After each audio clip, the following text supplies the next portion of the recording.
Hey guys, it's Woody, and I thought I'd make a video about fanboyism. The Xbox One and PS4 console wars are heating up. I'm seeing it everywhere. So, sit down, get comfortable. Here we go.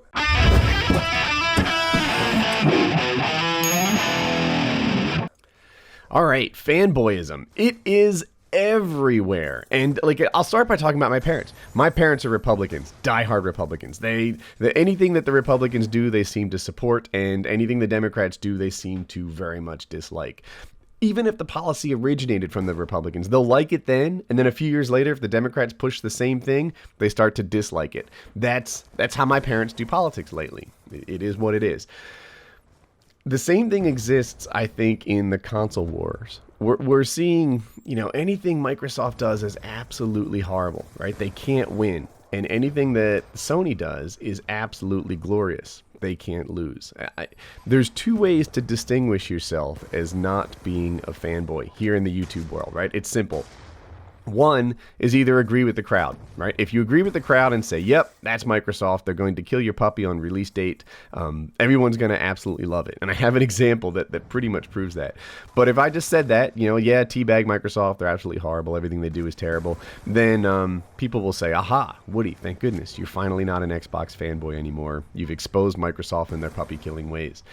The other way to do it, the more difficult way, is to come up with solid reasoned arguments when you do your console comparisons and be reliable all the time. And that's the way that I aspire to do it. I hope to distinguish myself from the rest of the commentator crowd by, instead of just blindly picking one, doing it through tech specs and functionality and features and such. As it is right now, I've mentioned in a video before, where I used to be at the early thing, kind of 80% in the Microsoft camp because of my good experience on this gen. Now that's kind of flipped, and I'm 80% in the PS4 camp. But I'm still really interested in the console wars and seeing what Microsoft can do to dig themselves out of the hole that they're currently in. The thing that inspired me to make this video was a handful of tweets I've been getting saying that Microsoft's Xbox One was only going to work in 21 states at release. It comes from a website called P4R Gaming, Play for Real Gaming, and a lot of guys are buying it. And I think they're buying it because they're predisposed to wanting to believe this. That's the deal.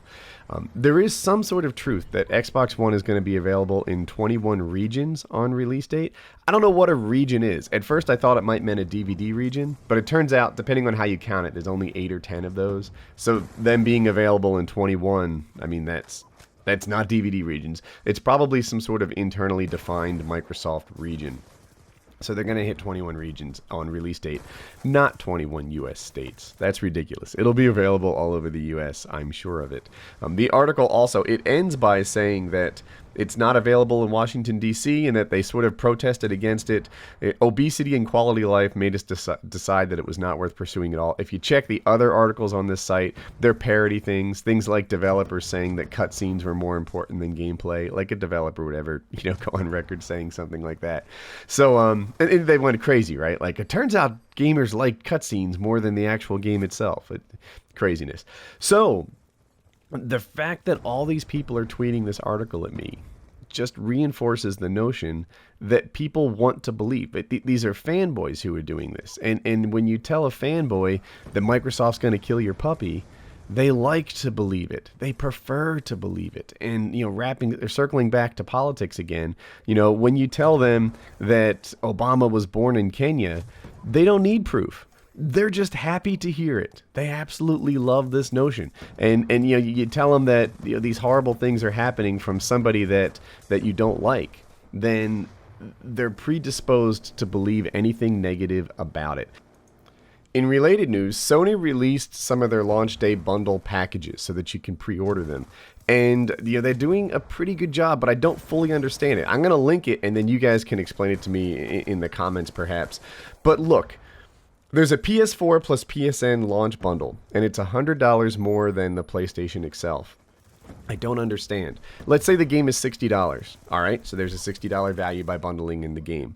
And then I think it's a $10 off coupon for PSN Plus. There's like a $50 little gift card thing for a year of it. And in the description, it says that it's $10 off a year of PS Plus.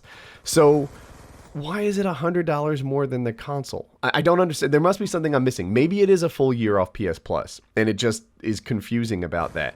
Maybe it's the add-on to BF4, like it's going to come with the first download pack, which will give you special guns or something.